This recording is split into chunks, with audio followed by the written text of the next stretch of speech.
अल्हम्दुलिल्लाह नहमदुहु व नुसल्ली व नुसल्लिमु अला रसूलिहिल करीम व अला आलिहि तय्यबीन व अस्हाबिहि ताहिरीन।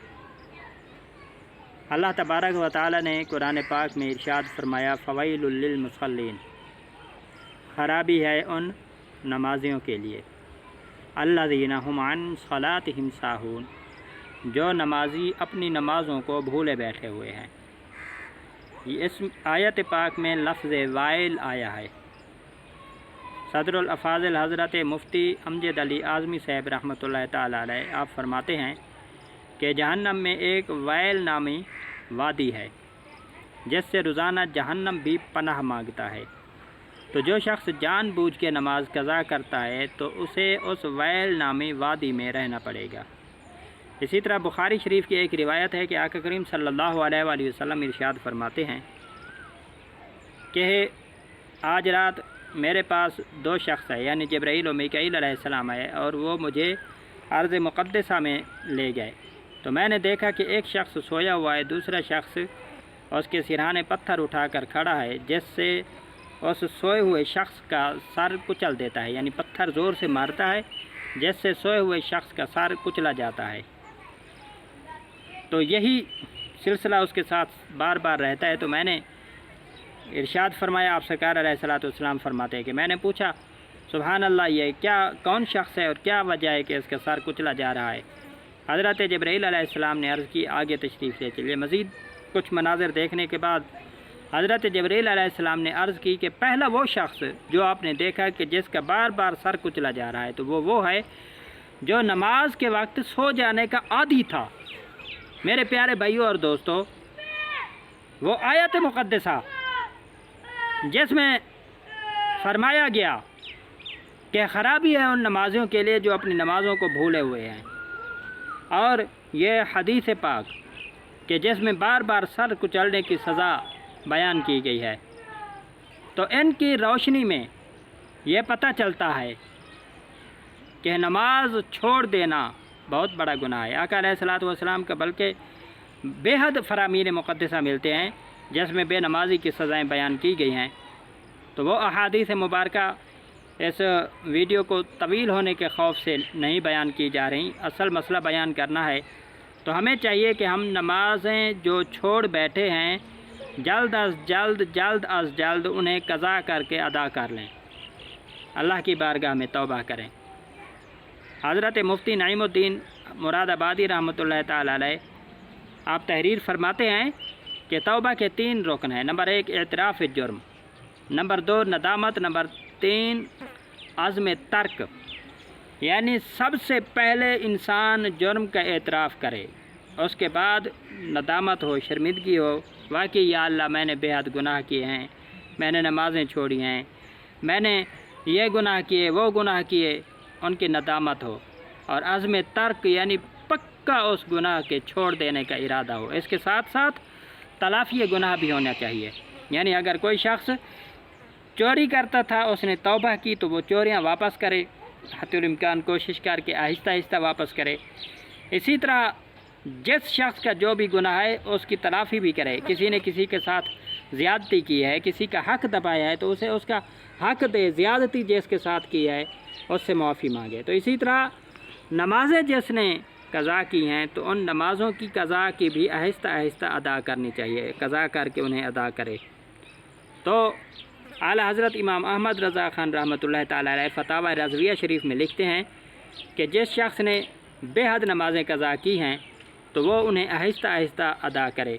रोज़ाना की 20 रकातें बनती हैं, 2 फजर के फ़र्ज़, 4 ज़ोहर के फ़र्ज़, 4 असर के फ़र्ज़, 3 मगरिब के फ़र्ज़, 4 इशा के फ़र्ज़ और 3 वितर, ये 20 रकातें बनती हैं। तो इनकी कज़ा करनी चाहिए। तो इनके कज़ा करने का क्या तरीका है?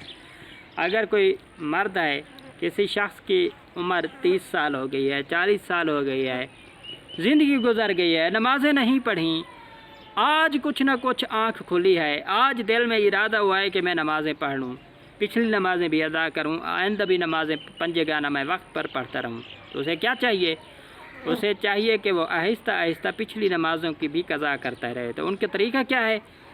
मर्द के बलोगत के जो साल होते हैं वो 12 साल से 15 साल की उम्र है, یعنی 12 سے 15 سال کی عمر میں کسی وقت بھی مرد بالغ ہو جاتا ہے، اسی طرح عورت جو ہے وہ 9 سے 12 سال تک اس وقت میں کسی وقت بھی بالغ ہو جاتی ہے۔ تو عورت اپنے نابالغی کے 9 سال اور مرد 12 سال نکال لے۔ اگر 40 سال کسی کی عمر ہے تو وہ اپنے 12 سال نابالغی کے نکال لے، اس کے بعد اس کی 28 سال عمر بچتی ہے۔ اب اس 28 سال میں جو اس نے نمازیں قضا کی ہیں ان کی آہستہ آہستہ ادا کرے۔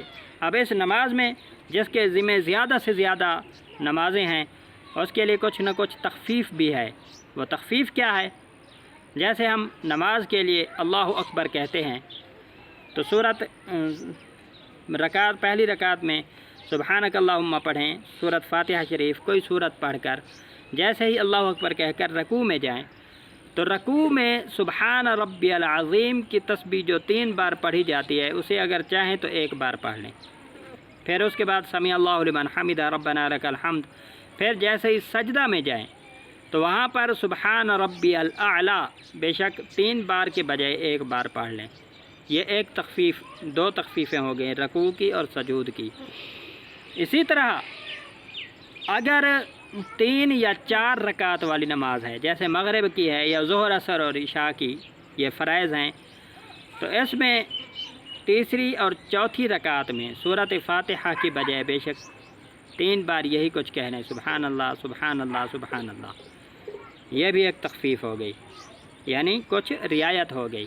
اسی طرح جب آخری التحیات شریف میں بیٹھیں تو التحیات و عبدہ و رسولہ تک پڑھ کے اس کے بعد درود پاک اور دعا کے بجائے اللہم صلی علی محمد و آلہ یا اللہم صلی علی محمد و علی آل محمد یہاں تک پڑھ کر یہ درود بھی ہو گیا، دعا بھی ہو گئی، سلام پھیر دیں، السلام علیکم ورحمۃ اللہ، السلام علیکم ورحمۃ اللہ۔ اسی طرح وتر جو ہیں، وتر کی تیسری رکعت میں سورت فاتحہ بھی پوری پڑھیں گے اور سورت بھی پوری پڑھیں گے۔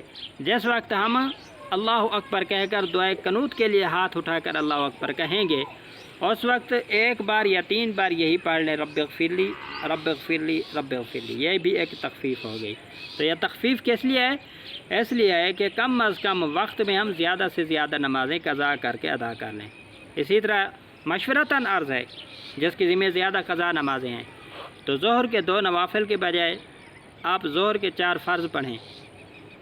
اسی طرح عصر کے جو 4 سنتیں غیر مؤکدہ ہیں اگر وہ پڑھ لیں تو سب سے بہتر ہے، ورنہ اس کے بجائے فرض پڑھیں۔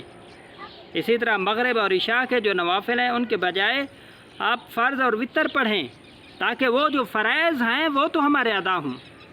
اسی طرح جیسے مخصوص راتیں آتی ہیں جیسے 27 رجب المرجب کی رات ہے، شب برأت کی رات ہے، رمضان المبارک شریف کی عظیم راتیں ہیں، عیدین کی راتیں ہیں، جن راتوں میں قدرتی ہمارا ایک ذہن بنتا ہے کہ آج رات ہم عبادت میں گزاریں، تو اس رات کو جیسے ہم ذکر اذکار کرتے ہیں، تسبیح پڑھتے ہیں، نوافل کا ایک ذہن ہوتا ہے، تو ان نوافل کے بجائے جتنا ہو سکے ہم وہ قضائے عمری جو ہمارے ذمہ ہے وہ قضا نمازیں پڑھیں تاکہ ہمارے فرائض ادا ہوں۔ کیونکہ ایک روایت میں یہ بھی آتا ہے کہ جس شخص کے ذمہ فرض ہیں، جو شخص فرض نہیں پڑھتا تو اس کی نوافل جو ہیں وہ درجہ قبولیت تک نہیں پہنچتی۔ تو ہماری نوافل کیسے قبول ہوں گی؟ جب ہم فرائض کو پابندی کے ساتھ ادا کریں گے۔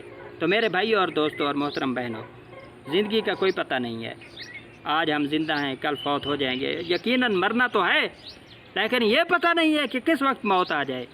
تو ہمیں چاہیے کہ ہمارے ذمے جو اللہ کے حقوق ہیں جس طرح نماز ہے، روزہ ہے، یہ جلد از جلد ادا کریں۔ اللہ کریم ہمیں عمل کی توفیق عطا فرمائے۔